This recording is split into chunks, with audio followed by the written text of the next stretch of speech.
उत्तर प्रदेश में आज से 3 दिन बारिश का अनुमान है। 31 मई तक राज्य के पूर्वी और पश्चिमी क्षेत्रों में गरज चमक के साथ बूंदाबांदी हो सकती है। आज 30 जिलों में बूंदाबांदी की चेतावनी दी गई है। सितंबर तक सामान्य से 10% अधिक बारिश होने की संभावना जताई गई। योगी सरकार ने गांव में ग्रीन चौपाल का गठन करने का निर्णय लिया, जिनका उद्देश्य पर्यावरण संरक्षण में आम जनता की सक्रिय भागीदारी सुनिश्चित करना है। ग्राम प्रधान को अध्यक्ष और ग्राम पंचायत अधिकारी को संयोजक बनाया जाएगा। किसान, आंगनवाड़ी कार्यकर्ता और स्वयं सहायता समूह की महिलाएं भी इस पहल से जुड़ जाएंगी।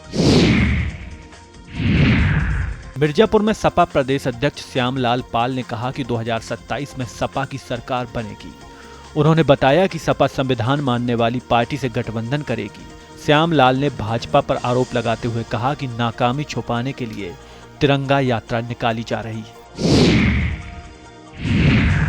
कौशाम्बी में मंत्री दिनेश प्रताप सिंह ने बयान देते हुए कहा कि सपा की सोच जहां खत्म होती है, वहीं से बीजेपी की सोच शुरू होती है।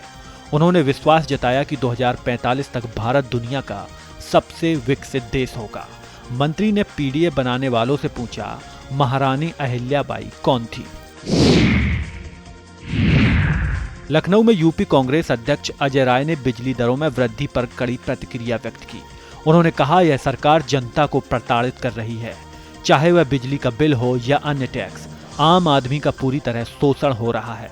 अजय राय ने आरोप लगाया कि सरकार में लूट मची है और कोई सुविधा नहीं है। ऑपरेशन सिंदूर की सफलता के बाद यूपी सरकार ने सामूहिक विवाह योजना में बदलाव किए हैं। अब कन्याओं को सिंदूर दान के साथ अन्य उपहार भी दिए जाएंगे।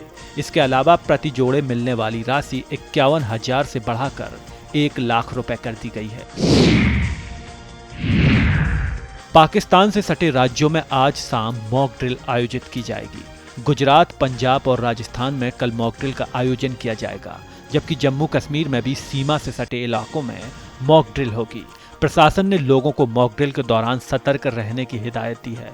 यह अभ्यास सुरक्षा तैयारियों को मजबूत करने के लिए किया जा रहा है। आगरा के पनवारी कांड में SC/ST कोर्ट ने 34 साल बाद फैसला सुनाया।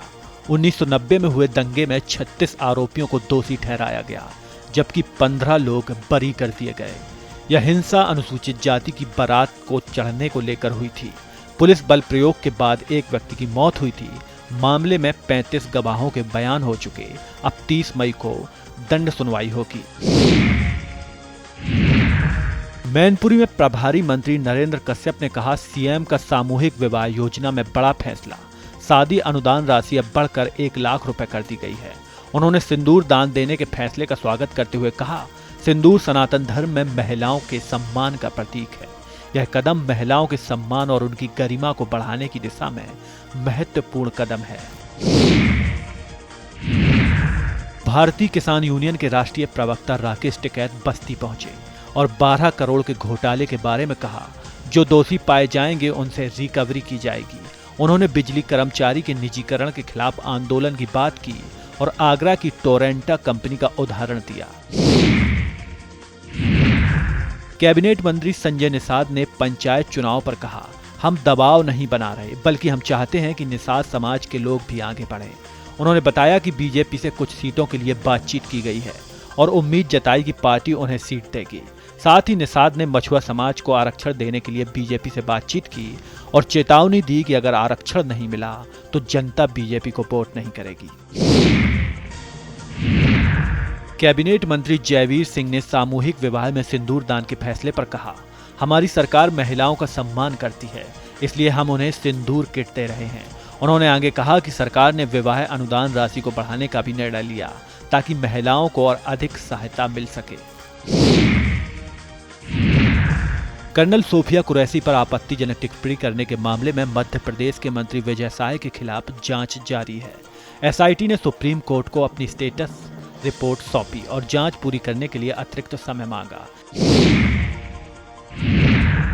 श्री राम मंदिर ट्रस्ट के महासचिव चंपत राय ने प्रेस वार्ता में बताया कि 5 जून को श्री राम मंदिर में प्राण प्रतिष्ठा का आयोजन होगा, जिसमें सीएम योगी मुख्य अतिथि के रूप में शामिल होंगे। सुबह 11:25 से 11:40 के बीच 8 मूर्तियों की प्राण प्रतिष्ठा होगी। अनुष्ठान 3 जून से शुरू होगा और 4 जून को अधिवास पालकी यात्रा आयोजित होगी। उत्तर प्रदेश में योगी सरकार की पुलिस ने अपराधियों के खिलाफ कड़ी कार्रवाई करते हुए 12 जिलों में मुठभेड़ों को अंजाम दिया। बुलंदशहर, उन्नाव, गाजियाबाद, लखनऊ, बागपत, आगरा, झांसी, बलिया, जालौन, शामली, सहारनपुर और हापुड़ में पुलिस और बदमाशों के बीच मुठभेड़ हुई। ऊर्जा मंत्री ए.के. शर्मा ने कहा कि बिजली विभाग का निजीकरण अब रुकेगा नहीं। उन्होंने चेतावनी दी कि हड़ताल में शामिल होने पर कार्रवाई होगी और काम में कोई बाधा स्वीकार नहीं की जाएगी। निजीकरण से बिजली व्यवस्था में सुधार और पारदर्शिता आएगी, शर्मा का दावा।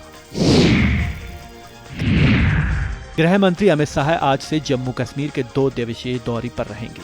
इस दौरान वह सीमा पर स्थिति का जायजा लेंगे और पाकिस्तानी हमलों के पीड़ितों से मुलाकात करेंगे। साथ ही जम्मू में सुरक्षा स्थिति की समीक्षा करेंगे। दिल्ली सरकार ने बुजुर्गों और दिव्यांगों के लिए पेंशन में 500 रुपए की बढ़ोतरी का ऐलान किया है। यह कदम राज्य सरकार की ओर से सामाजिक सुरक्षा बढ़ाने के लिए उठाया गया है, जिससे पेंशनधारियों को बड़ी राहत मिलेगी। लखनऊ में आयोजित इन्वेस्ट यूपी की राउंड टेबल बैठक में बड़ी कंपनियों ने 69,000 करोड़ रुपए के निवेश का समझौता किया। इसमें सौर ऊर्जा, सेमीकंडक्टर, डेटा सेंटर और सीमेंट जैसे क्षेत्रों में 48,000 करोड़ रुपए से अधिक का निवेश प्रस्तावित है, जो राज्य की आर्थिक स्थिति को मजबूती देगा। लखनऊ के कैंसर संस्थान में हाल ही में लगी आग की जांच के लिए डिप्टी सीएम ब्रजेश पाठक ने 4 सदस्यीय कमेटी का गठन किया। कमेटी को 1 सप्ताह में रिपोर्ट पेश करने का निर्देश दिया गया है। आग की वजह, लापरवाही और भविष्य में बचाव उपायों पर गंभीरता से जांच की जाएगी। अलीगढ़ में मुस्लिम युवकों को पीटने के मामले में सांसद रामजी लाल सुमन ने सरकार पर निशाना साधा। उन्होंने कहा कि पीड़ितों की स्थिति अत्यंत दुर्भाग्यपूर्ण है और सरकार सांप्रदायिक तनाव बढ़ाने की कोशिश कर रही है। रामजी लाल ने आरोप लगाया कि सरकार समाज को बांटने का प्रयास कर रही है और दलितों, मुसलमानों पर अत्याचार हो रहे हैं।